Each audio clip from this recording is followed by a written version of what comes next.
수포자가 사라지는 그날까지 최선을 다하는 지한쌤의 수학 교실입니다.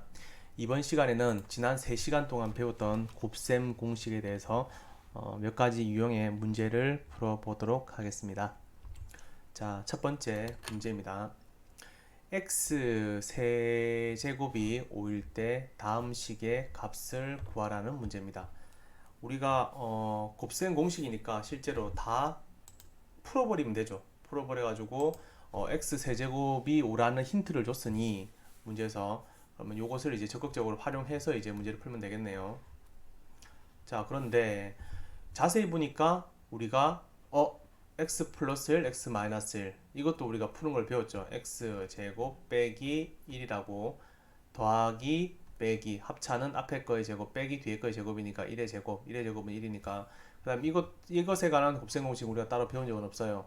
그래서 풀어버릴 수가 있는데 근데 무턱대고 그렇게 하는 것보다는 다시 한번 또 보니까 이렇게 두 가지 묶어지고 이렇게 두 가지 묶어지는 우리가 곱셈 공식을 또 배운 적도 있어요. 그래서 여러분들 처음에 눈에 보이는 거 먼저 해가지고 또 뭐 이거 그 다음에 어떻게 될지 확인을 해보셔도 되고 아니면 조금 더 관찰을 하셔가지고 우리가 알고 있는 것이 뭐가 있는가를 통해서 확인을 해보셔도 됩니다. 그래서 실제로는 바로 이제 여러분들 남이 풀어주는 거 방법을 보거나 아니면 문제집의 해답지에 나와 있는 내용을 통해서 이제 그 이해를 하는 것보다는 여러 가지 시도를 통해서 여러분들이 시도를 하면서 실수할 수도 있고 뭐 틀릴 수도 있는데 그런 이런저런 시도를 통해서 실력을 향상시키는 방법이 수학의 실력을 여러분 단기간에 끌어올릴 수 있는 가장 좋은 방법이에요. 그래서 학원이나 학교에서 선생님이 풀어주는 거 그걸 그대로 보고 있지 말고 여러분들이 직접 고민을 해보시고 이렇게 저렇게 한번 시도를 해보시기 바랍니다. 자, 그러면 일단 곱셈 공식을 바로 적용하기 헷갈린다 그러면 여러분들 옆에 적어두세요.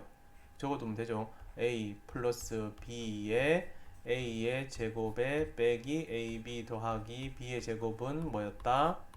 a의 세제곱 더하기 b의 세제곱이라는 곱셈 공식이 있었다. 그 다음에 요게 a 빼기 b이고 이번에는 부호가 이게 플러스로 바뀌죠. 플러스로 바뀌면 b의 제곱이 되고 이때는 a의 세제곱 빼기 b의 세제곱이 되었다. 맞죠? 그러면 이 녀석과 마지막 게 이제 곱셈 공식으로 첫 번째 곱셈 공식에 적용을 받겠죠. x가 a에 해당하는 수고 b에 해당하는 수는 1이 되겠죠. 그럼 그대로 집어넣게 되면 처음과 마지막을 하게 되면 x의 세제곱 더하기 1의 세제곱 1의 세제곱은 1이니까 그대로 이렇게 되겠습니다. 그 다음에 두 번째과 세 번째 이런 다항식을 또 푸니까 이제 두 번째 이 공식을 적용하면 되죠. 어떤 수 빼기 b 그리고 제곱 두 수의 곱 두 번째 수의 제곱은 첫 번째 수의 세제곱 빼기 세 번째 수의 세제곱 이렇게 되겠습니다. 그러면 간단하게 됐죠. x 세제곱은 5라고 했으니 이제 그대로 집어넣으면 되겠죠. 5 더하기 1 그 다음에 곱하기 5 빼기 1이 되겠네요. 그렇게 하면 이제 6, 4, 24라는 그런 결론을 얻을 수가 있습니다. 이번 문제는 조금 뭐 간단하게 나왔지만 실제로 이게 뭐 2가 되고 그 다음에 뭐 2x 플러스 4가 돼도 똑같이 되죠. 그때는 이게 A에 해당하는 게 X고 B에 해당하는 게 2고 그래서 여러분들 찬찬히 관찰하시게 되면 얼마든지 푸실 수 있습니다.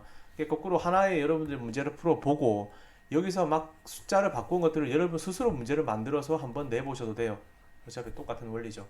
맞습니까? 그래서 여러분들 관찰력을 키우는데 도움이 됩니다. 한 문제를 통해서도 수십 가지 문제를 응용된 문제를 스스로 만들어보는 훈련을 해줘도 좋을 것 같습니다. 자, 그러면 이제 두 번째 문제로 넘어갈까요? x 플러스 a의 세제곱 더하기 x 마이너스 2의 세제곱의 전개식에서 x제곱의 개수가 9다. 그때 x의 개수를 구하라는 문제입니다. 그럼 이 식은 우리가 전체를 다 풀 필요 있다 없다? 풀 필요 없다는 얘기죠. 맞습니까? 왜냐하면 x제곱의 개수와 x의 개수에 대한 얘기만 하면 되니까. 맞습니까? 그래서 x제곱의 개수를 우리는 고지고대로 그대로 다 풀어도 되겠지만 우린 곱셈 공식을 알고 있죠. 연관된 곱셈 공식 적어볼까요? a 더하기 b의 세제곱은 첫 번째 수의 세제곱 더하기 3의 앞에 거의 제곱, 뒤에 거 더하기 3의 앞에 거 곱하기 뒤에 제곱 더하기 그 다음에 뒤에 거의 세제곱 되었습니다. 맞습니까? 자, 그러면 x 플러스 a의 세제곱을 풀었을 때 x제곱은 두 번째 여기서 나오겠죠. 그러면 3 곱하기 x제곱의 뒤에 건데 요게 3a가 바로 이제 x제곱의 개수가 되는 거죠. 맞습니까? 그러면 x-2를 또 적용을 해볼까요?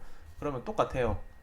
앞에 3 곱하기 x제곱이고 뒤에 수가 이번에는 마이너스 2죠. 그래서 여기에서 개수는 3a였고 여기서 개수는 3 곱하기 마이너스이니까 마이너스 6이 되겠네요. 그래서 여기서의 개수, x제곱의 개수는 3a 그리고 두 번째 다항식의 x제곱의 개수는 마이너스 6이니까 요 두 개를 합하면 되죠. 합했을 때 개수가 얼마다? 문제에서 9라고 했죠. 그러면 a 값이 쉽게 나와져 버렸네요. x제곱이 9라 했으니 15, xa는 5가 되겠네요. 그때 뭘 구하라? x의 개수를 구하라 문제예요. 이번에는 x자리가 이제 1차식이니까 요 자리에 이제 x가 들어가겠죠. 그러면 1차식은 요 두 번째 거 요걸 구하면 되겠습니다. 그렇게 되면 이번에는 3ab의 제곱 해볼게요.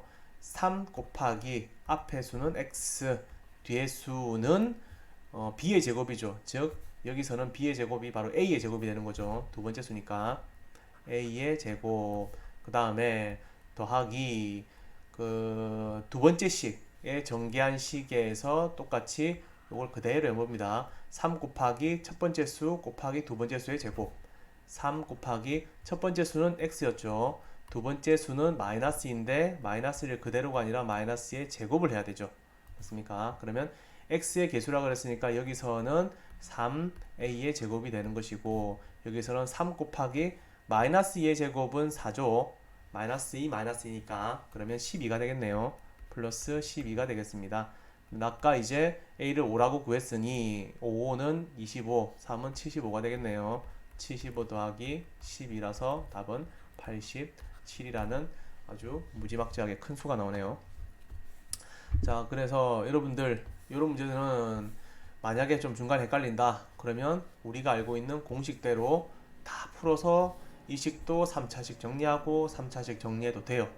정 헷갈리면. 하지만 우리는 집중해서 여기서 x제곱의 개수만 뽑고 마찬가지 x제곱의 개수만 뽑아서 그것이 합이 9다 이렇게 풀고 그래서 이제 a 값을 구해지죠. 구해지면 이제 여기서 똑같이 1창 x 1차식의 개수 x 1차식의 개수를 구해서 우리가 그것을 합하니 우리가 원하는 최종 답이 나오겠더라 하는 문제였습니다. 자, 그러면 이제 또 마지막 문제를 한번 풀어 보겠습니다. a제곱 더하기 b제곱 더하기 4c의 제곱이 20이요. 그 다음에 ab 더하기 2bc 더하기 2ca의 값이 마이너스 10일 때 그때 a 더하기 b 더하기 2c의 제곱의 값을 구하라. 이거는 원래 원칙적으로는 a, b, c 그 뭐가 나오죠? 미지수가 3개죠. 우리가 미지수가 3개인데 식은 2개밖에 없어요. 그러면 A는 얼마, B는 얼마, C는 얼마 이렇게 풀 수가 없는 문제죠.